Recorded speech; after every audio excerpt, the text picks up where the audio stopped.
subscribe to Go Doctor Who. And if you don't, then you can go. Right, hello guys, you're watching Go Doctor Who, and today we're going to do it very different. Basically, we're going to do how to become a Doctor Who fan. This is obviously for people that are new to Doctor Who. How do they get into it?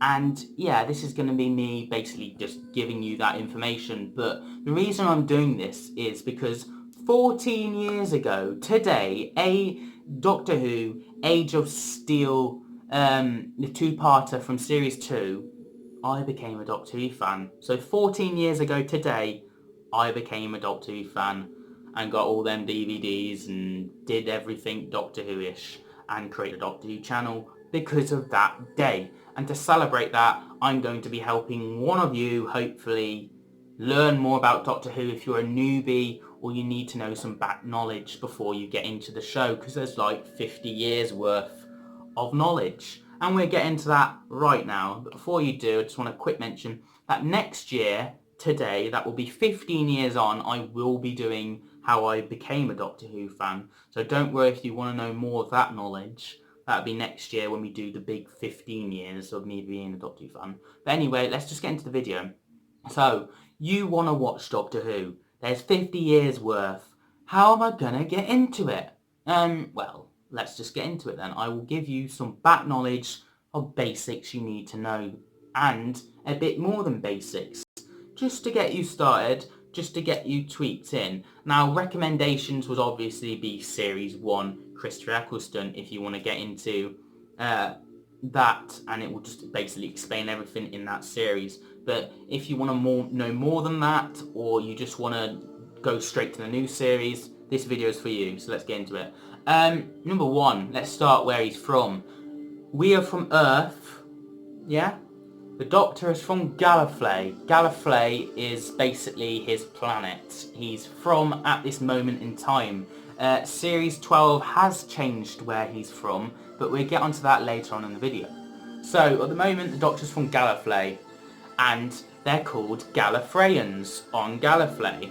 And basically, normal people are called Gallifreyans, like we're called humans, you know? But they have a bit more than that. You know, like royalty and famous people, they're a bit above us, you know? They're above the pecking ranking, you could say. Time Lords, Gallifreyans, Time Lords are a bit above the Gallifreyans in the pecking order, sort of thing. Now, Time Lords, how do you become a Time Lord?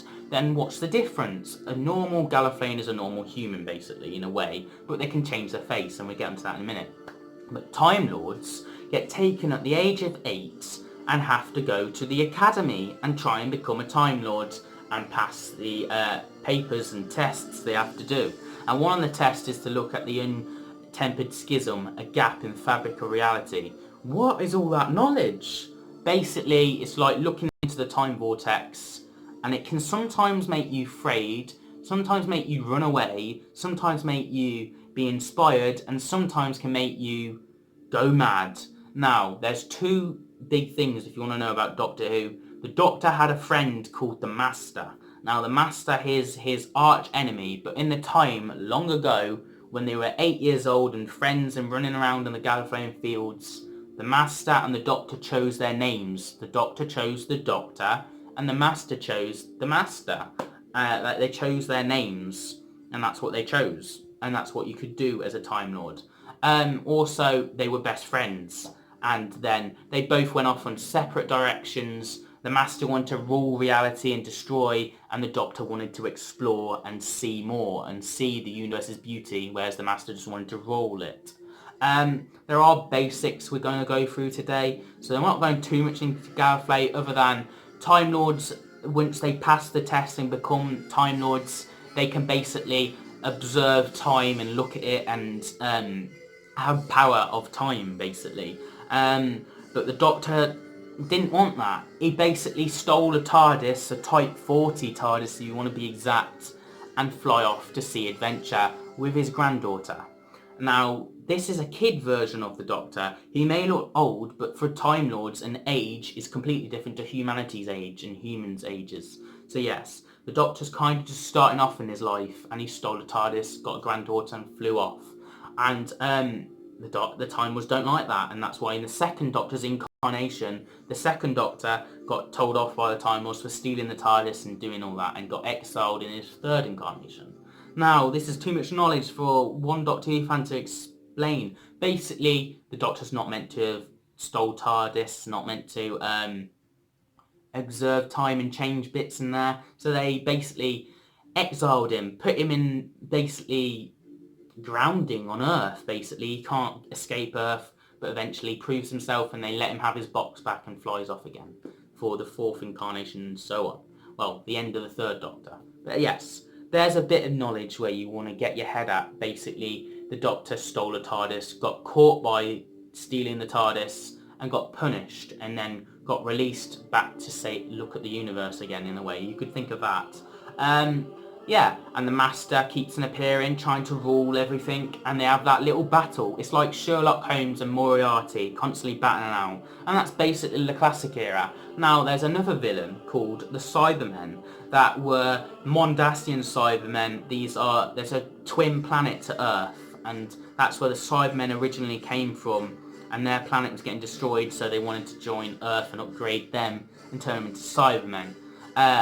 Basically, we're always connected to basically technology, and the Cybermen use that to their advantage and try and upgrade you into what they are, Cybermen.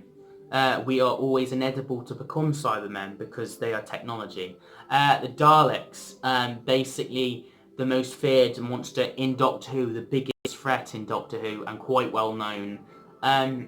Yes, basically the Daleks were from Skaro, and they had the Kaleds. They were in a massive war, and this creature called Davros basically created the Daleks, and once he created them, he used them to end the war, but then they become way too powerful and started destroying everything, and Davros loved that and helped them to become even more deadlier and the most dangerous thing in the universe. Now they're the basics. We've got the Master, the Time Lords, the Companions, and the Cybermen dealt with. That's the main villains you normally get in Doctor Who. Now the Doctor has had 13 incarnations. We've got William Hartnell, Patrick Troughton, John Pertwee, Tom Baker, who is the longest serving Doctor and has been 7 years as the Doctor, Peter Davison, Colin Baker, Sylvester McCoy, Paul McGann, that only got one TV movie, the War Doctor, which will probably you have to check out yourself, really. It's from Day of the Doctor. I would recommend it.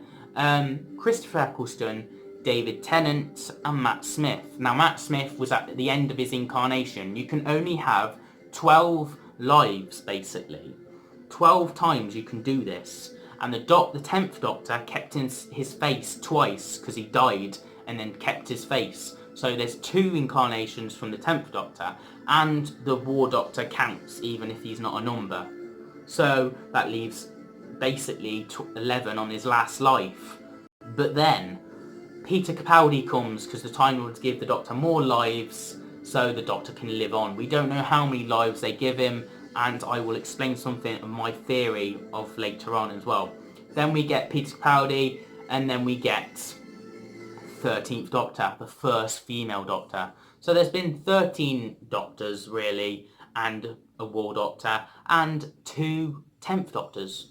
So yeah, that's the Doctor's order. It is timey-wimey in itself of the numbering, you know. Oh, why isn't it 15 Doctors or something like that? Just because. The music in Doctor Who was quite an eerie music. It is basically things, objects making the noise of going da-da-da-dum, da-da-da-dum, you know. They basically made that from scratch, and that was an interesting thing you want to learn about the show. Also, the show is obviously over 50 years old. It got axed, I believe, for 12 or 15 years. I'm not particularly sure on that, and it was a gap in TV where Doctor Who didn't exist when the 7th Doctor went off the air, and they tried to get it rebooted, didn't work out, and they tried to get a TV movie, and the TV movie was meant to make another series. It didn't work out, so that leaves us with the 8th Doctor only having one proper story. Then we got it resurrected again with the 9th Doctor, Christopher Eccleston, making it Series 1, just so it's more acceptable and accessible for new Doctor Who fans. That's where you'll tend to go to, Series 1 with Christopher Eccleston. And we get series 1, Christopher Eccleston, all the way up to present day. And so almost, I think it is 15 years. Yes, it's 15 years this year, the new Doctor Who. We call it New Who. New Who has been going on, and Classic Who is obviously the classic era. And yeah, there's either hundreds of episodes in Doctor Who, but you could easily start with series 1 of Christopher Eccleston of New Who. That would be the basic to go down. Now, the first episode of Doctor Who ever was in 1963, November the 23rd. Now, that is an interesting date because it's the same date President Kennedy got assassinated, and Doctor Who struggled to become to get known because everyone was on about President Kennedy. So they demanded a rebroadcast of the first ever episode of the pilot, and then it got a few views. But when the Daleks and the second episode came along, it blew it, and Doctor Who became popular because of the Daleks. So Doctor Who owes it to the Daleks, even though Terry Nation, who created the Doctor Who, basically didn't want the idea of bug-eyed monsters in Doctor Who. He wanted Doctor Who to be historic and a history lesson for kids with the time travel aspect. But obviously it went down a different route, and we have monsters, the daily, weekly monsters we get in Doctor Who. Yes, the first episode was called The Empty Child. You can get it on DVD, you can download it. It is worth a watch to see how they become, how Doctor Who became, but it isn't a vital one. If you want to get hooked, I would recommend New Who for New Who Doctor Who fans. If you're a bit older and you like black and white and stuff like that, because it did start in the black and whites in the 1960s, I would recommend the first ever episode of Doctor Who.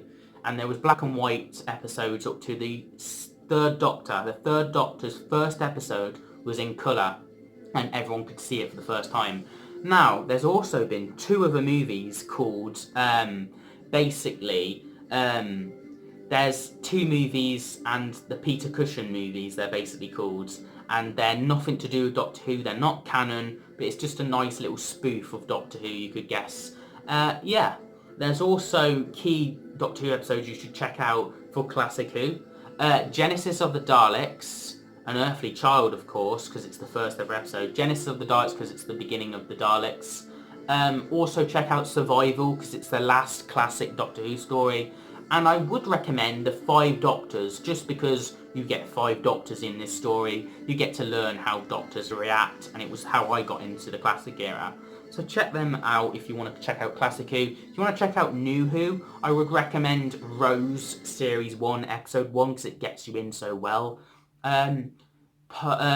Series 1, the finale, Parting of Ways, Bad Wolf, that 2-parter, it shows you how regeneration happens and how the Doctor changes his face, because when the Doctor regenerates, he changes his face. And when the Doctor changes his face, everything, every DNA, every little bit of a cell of him changes into a new person. Hence why the Doctor was a man and now he's a woman. And he can change into colour if he wants. He can change into anything. He could change into an alien, you know? So the Doctor is unlimited with his regenerations. Now, with New Who, I would recommend that from Series 1. Series 2, you can watch whatever. Series 3, I would recommend Utopia, Sound of Drums, and Last of the Time Lords, so you get the Master aspect in New Who, and you learn about the Master and the Doctor's origin and them connecting.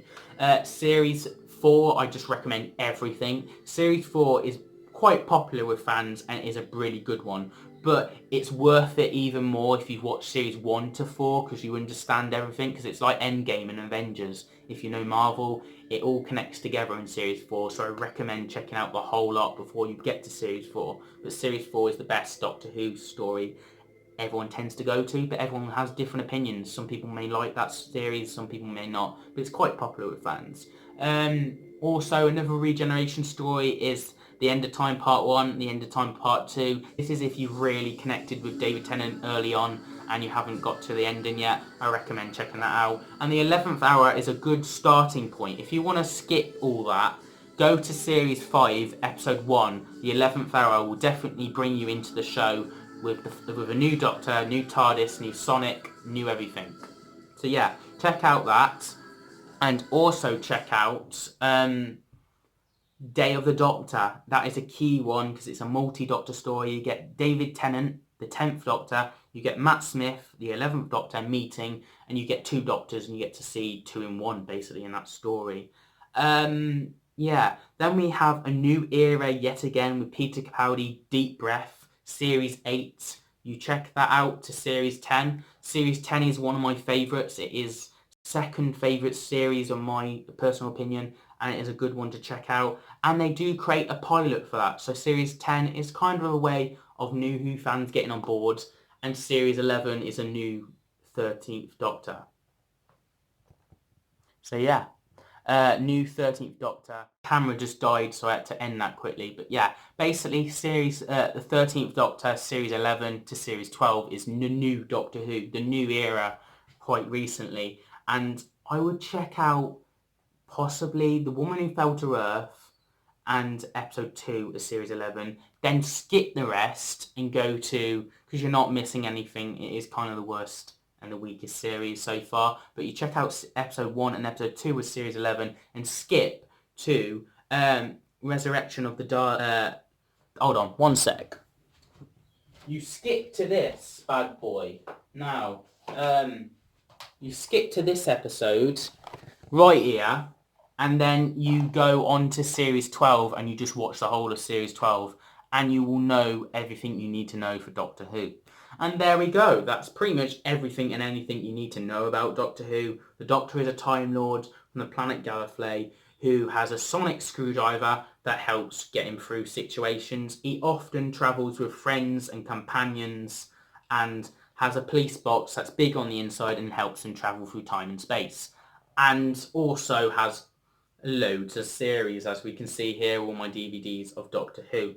Yeah, you can watch this on BBC iPlayer, Netflix, you can watch the actual DVDs and so on. Also, before we end this, I just want to say, also, you should probably know, in the end of Series 12, pause this video if you're going to watch Series 12 and not watch it. Pause this video and come back once you've watched Series 12, but yes, if you're gone now, just pause. Right, if you've seen Series 12, basically the Doctor is no longer Time Lord anymore, and he is basically been this person who got put into a portal, and this person found the Doctor and learnt the Doctor could change his face, and they stuck something in him to try and test him and probe him until to learn how they can change their face so they don't die.